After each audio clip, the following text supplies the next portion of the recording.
Mga kapuso, excited na si Barbie Fortesa na i-unleash ang kanyang newest and boldest role sa upcoming film na Saving Cherry. At dahil may kinalaman sa married life at cheating ang pelikula, natanong din si Barbie tungkol sa pagpapakasal at kung deserve nga ba ng mga cheater ng second chance.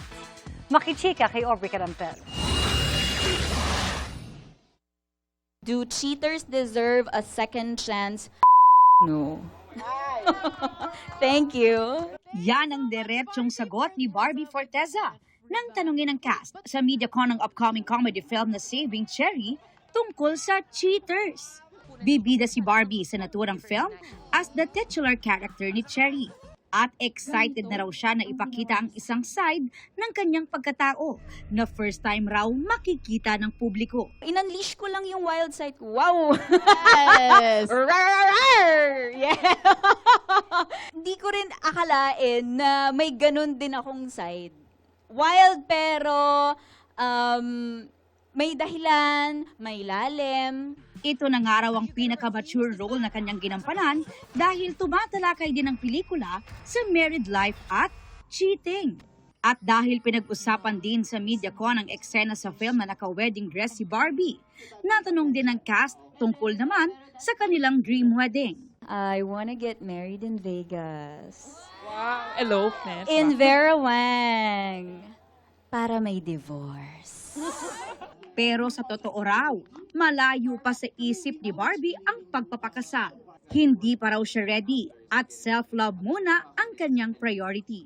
Hindi ko pa iniisip or hindi ko pa hinihiling na magmahal ulit ng iba kasi gusto ko munang ibuhos yung lahat ng pagmamahal na yun sa sarili ko. I don't casually date.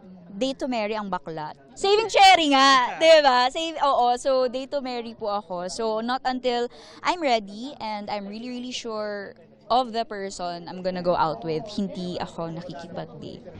Wala mang love life sa ngayon. Swerte naman daw si Barbie sa nabuo niyang friendship, lalo na with her co-stars. Nagkaroon ako ng totoong barkada sa industriya.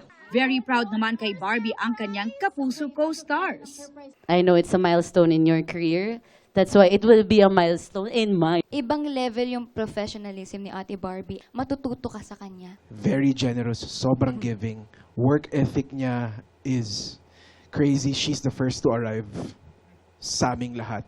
Maituturing nga raw ni Barbie na regalo ang pelikula para sa kanyang 29th birthday na sinelebrate niya recently with family and friends. Sobrang saya kasi in one night na pagsama-sama ko yung mga taong importante sa akin, mahalaga sa akin, mga taong mahal ko.